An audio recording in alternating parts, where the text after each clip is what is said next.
లోకాసు వార్త 5వ అధ్యాయము మొదటి నుంచి. జనసమూహము దేవుని వాక్యము వినుచు ఆయన మీద పడుచుండగా ఆయన గన్నెసరెతు సరస్సు తీరమున నిలిచి ఆ సరస్సు తీరమునున్న 2 దోణెలను చూచెను. జాలరులు వాటిలో నుండి దిగి తమ వలలు కడుగుచుండిరి. ఆయన ఆ దోణెలలో సీమోనుదైన ఒక దోణి ఎక్కి దరి నుండి కొంచెము త్రోయమని అతని నడిగి కూర్చుండి దోణిలో నుండి జనసమూహములకు బోధించుచుండెను. ఆయన బోధించుట చాలించిన తర్వాత, నీవు దోణెను లోతునకు నడిపించి చేపలు పట్టుటకు మీ వలలు వేయడని సీమోనుతో చెప్పగా, సీమోను, ఏలినవాడా, రాత్రి అంతయు మేము ప్రయాసపడితిమి గాని మాకేమీ దొరకలేదు. అయినను నీ మాట చెప్పున వలలు వేతునని ఆయనతో చెప్పెను. వారు అలాగు చేసి విస్తారమైన చేపలు పట్టిరి. అందుచేత వారు వలలు పిగిలిపోవుచుండగా వారు వేరొక దోణిలోనున్న తమ పాలివారు వచ్చి తమకు సహాయము చేయవలనని వారికి సంజ్ఞలు చేసిరి. వారు వచ్చి 2 దోణులు మునుగునట్లు నింపిరి. సీమోను పేతురు అది చూచి యేసు మోకాలు ఎదుట సాగిలపడి, ప్రభువా, నన్ను విడిచిపొమ్ము, నేను పాపాత్ముడని చెప్పును. ఏలయనగా వారు పట్టిన చేపల రాశికి అతడును అతనితో కూడనున్న వారందరూ విస్మయం పొందిరి. అలాగున సీమోనుతో కూడా పాలువారైన జెబెదయి కుమారులకు యాకోబును యోహానును విస్మయం పొందిరి. అందుకు యేసు, భయపడకుము, ఇప్పటి నుండి నీవు మనుషులను పట్టువాడువై ఉందువని సీమోనుతో చెప్పును. వారు దోణెలను దరికి చేర్చి సమస్తమును విడిచిపెట్టి ఆయనను వెంబడించిరి.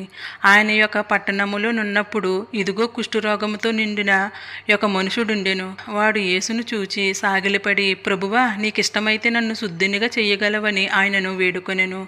అప్పుడు ఆయన చేయి చాపి వానిని ముట్టి, నాకిష్టమే, నీవు శుద్ధుడు కమ్మని అనగానే కుష్ఠరోగము వానిని విడిచెను. అప్పుడు ఆయన, నీవు ఎవనితోనూ చెప్పక వెళ్ళి వారికి సాక్షార్థమై నీ దేహమును యాజకునికి కనుపరుచుకొని నీవు శుద్ధుడువైనందుకు మోషే నియమించినట్టు కానుకలను సమర్పించమని ఆజ్ఞాపించెను.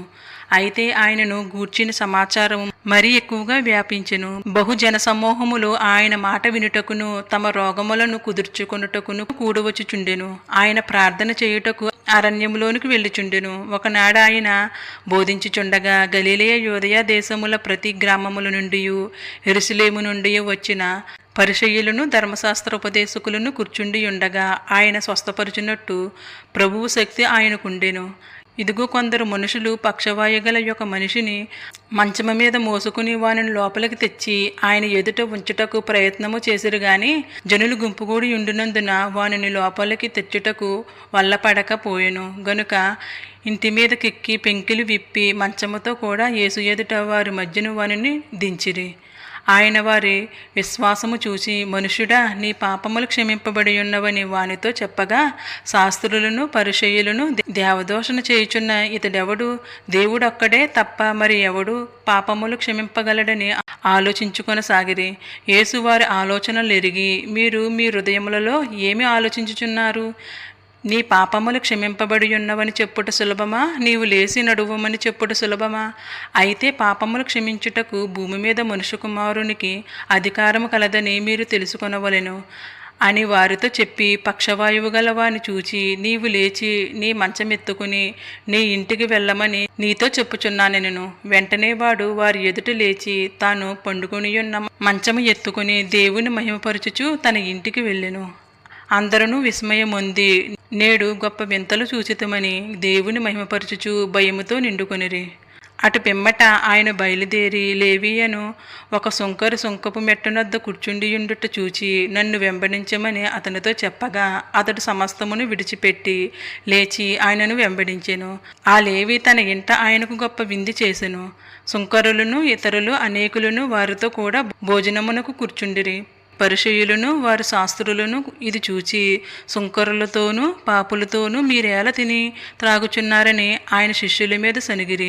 అందుకు యేసు, రోగులకే గాని ఆరోగ్యము గలవారికి వైద్యుడక్కరలేదు. మారు మనసు పొందుటకై నేను పాపులను పిలవచ్చితిని గాని నీతిమంతులను పిలవరాలేదని వారితో చెప్పెను. వారు ఆయనను చూసి, యోహాను శిష్యులు తరచుగా ఉపవాస ప్రార్థనలు చేయుదురు, అలాగే పరిసయ్యుల శిష్యులను చేయుదురు గాని నీ శిష్యులు తిని త్రాగుచున్నారే అని చెప్పిరి. అందుకు యేసు, పెండ్లి కుమారుడు తమతో ఉన్నంతకాలము పెండ్లి ఇంటి వారి చేత మీరు ఉపవాసం చేయింపగలరా? పెండ్లి కుమారుడు వారి యొద్ద నుండి కొనుపోబడు దినములు వచ్చెను. ఆ దినములలో వారు ఉపవాసము చేతురని వారితో చెప్పెను. ఆయన వారితో ఒక ఉపమానము చెప్పెను. ఎట్లనగా, ఎవడును పాత బట్టకు క్రొత్త గుడ్డ మాసికి వేయడు. వేసిన ఎడల క్రొత్తది దానిని చింపివేయును. అదియునుగాక క్రొత్తదానిలో నుండి తీసిన మొక్క పాతదానితో కలియదు. ఎవడును పాత తిత్తులలో క్రొత్త ద్రాక్షారసము పోయడు. పోసిన ఎడల క్రొత్త ద్రాక్షారసము తిత్తులను పిగిల్చెను, రసము కారిపోవును, తిత్తులను పాడగును. అయితే క్రొత్త ద్రాక్షారసము కొత్త తిత్తులలో పోయవలెను. పాత ద్రాక్షారసము త్రాగి వెంటనే క్రొత్తదానిని కోరువాడెవడునూ లేడు. పాతదే మంచిదినని చెప్పెను. ఈ వాక్యం మీ అందరి హృదయాల్లో ఫలించునుగాక. ఈ వాక్యం విన్న ప్రతి ఒక్కరికి నా హృదయపూర్వక వందనాలండి. మీరు దేవుని పనిలో ఉండేటట్లు ఈ వాక్యాన్ని ప్రతి ఒక్కరికి షేర్ చేయండి. అలాగే వీడియోకి లైక్ చేయండి. మీరు చేసే లైక్ ద్వారా దేవుని పట్ల ఆసక్తి కలిగి ఉన్న వారి వద్దకు కూడా ఈ వీడియో వెళ్తుంది కాబట్టి తప్పనిసరిగా వీడియోకి లైక్ చేసి ఈ వాక్యాన్ని ప్రతి ఒక్కరికి షేర్ చేయండి.